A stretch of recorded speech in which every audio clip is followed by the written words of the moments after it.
भगत जो सच्चे वही तो नाचे, भगत जो सच्चे वही तो नाचे, भगत जो सच्चे वही तो नाचे, मैं धूम मचा के जाऊंगा। करो बेटा, पापा गाएं, पापा कौन से पापा हैं? फिर कोई बात नहीं, ये गुण तो वहीं से आना था, लेकिन तब दोबारा चाचू गाए ना फिर नहीं लाना है, ठीक है? दिखाओ ये क्या है? इत्र।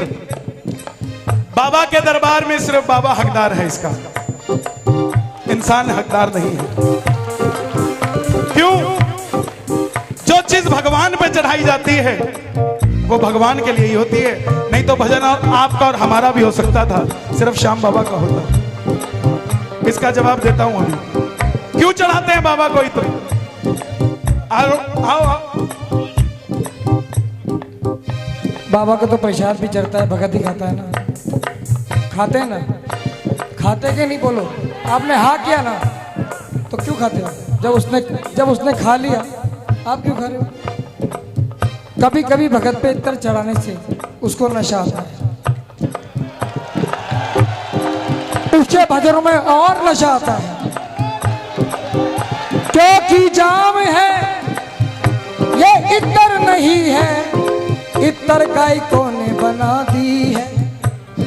आलू सिंह जी महाराज के जमाने में इसको हम अमृत कहा करते थे, और जब सर पे पड़ता था तो नशा उसका बोलने लगता। उस इत्र में उस समय गाने वाले का चरित्र होता था, इसलिए इत्र में नशा होता था। आज ना तू रहा ना मैं रहा, सब खेल पैसे का हो गया। बहुत प्यारे, क्या बात है। ये सांवरे का इत्र तब से सिर्फ सांवरे का हो गया। या तो समझना बात, मैं बिना शास्त्र के नहीं चलता। चरित्र चाहिए इत्र लगाने के लिए, चरित्र चाहिए इत्र लगाने के लिए, या तो शाम के शीश पे लगता है या सुदर्शन चक्र पे लगता है। द्वारिकाधीश के सुदर्शन चक्र पे लगता है, क्योंकि जब कन्हैया सुदर्शन उंगली पे लेता है तो कन्हैया की उंगली पे दर्द लगता है, उस दर्द को मिटाने के लिए इत्र लगता है।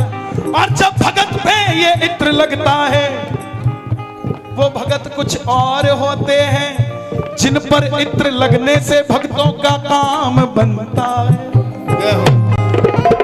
हमें चाहिए इत्र। बाबा से क्षमा याचना है। भैया ने बहुत अच्छा उदाहरण दिया कि भोजन बाबा को भोग लगता है तो हम करते हैं, इस चीज का कोई उल्लेख नहीं है हिंदू धर्म में। बाबा की जोत जल रही है, क्यों प्रेमी इत्र को फिर जोत में डालता है? जब इत्र को बाबा का मुख कहा गया है तो इत्र को पीने से जिसके अंदर पॉइजन होता है उसको क्यों जोत में डाला जाता है? साहब इस बात का भी जवाब हो। किसी चीज का कोई जवाब नहीं, लेकिन दरबार में हमें उसने बढ़िया कुर्ते पजामे दे दिए, यहां तक सीमित रहे तो बढ़िया है साहब। इत्र के लिए वही लगा है। क्यों लगता है? क्योंकि बाबा का जो गुलाब है, जो बाबा का श्रृंगार है, किसी को नहीं पता ये माला कहां से आई है। कहां से आई माला? मनीष भाई, माला कहां से आई? हर तरफ के गुलाब है। कौन से माली ने गूंथी? ये हमारे शंकर माली ने गूंथी है, और बेंगलोर से, सिंगापुर से, हर एक बैंकॉक से हमने फूल मंगवाया। हो सकता है आजकल एयरलाइन में कोरोना चला हुआ है। जब स्वाइन फ्लू चला तो शाम फ्लू होने लगा। अब जब कोरोना चला तो मेरा शाम मंदिर से बाहर आने को चला। कोरोना का पता नहीं किसी को होगा या नहीं होगा। भजन करो ना तो कोरोना कुछ नहीं कर पाएगा। दीवाने हैं दीवानों को ना डर जाइए, दीवाने हैं दीवानों को डर जाइए। मोहब्बत भरी एक नजर चाहिए, नजर चाहिए। दीवाने हैं दीवानों को ना डर जाइए, नजर चाहिए। मोहब्बत भरी एक नजर चाहिए।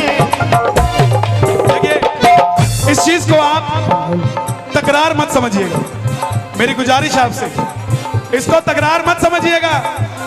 ये बच्चा भी हमारा है और इसके हाथ का इत्र भी हमारा और इसका बाप भी हमारा है। क्योंकि ये अखाड़ा है, अखाड़ा ही रहेगा। इसको कीर्तन मत बदलने दो, इसको अखाड़े में ही बदलने दो। ये प्यारे, ये प्रेम की लगी है दिलदार। हर कोई इसे समझ नहीं सकता है। ये साविरा है, बस प्रेम की भाषा समझता है। कौन कैसे चरित्र का है वो उसका हिसाब भी रखता है। और नशा उसी पे चढ़ने देता है जो बिना भाव भजन सुनाता है। नशा उसी पे चढ़ता है जो बिना भाव भजन सुनाता है। कभी कभी भाव, जो भाव से, जो भाव से।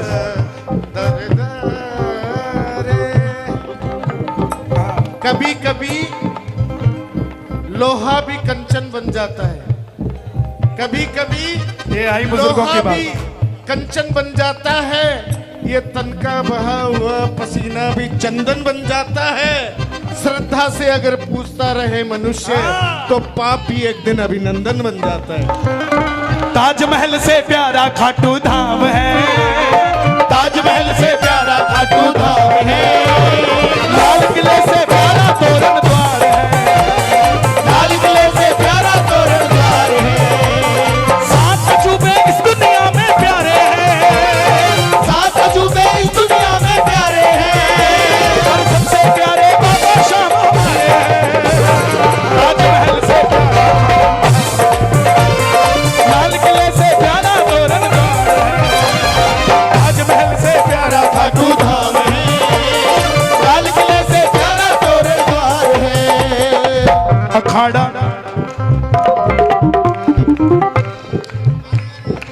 ये साज है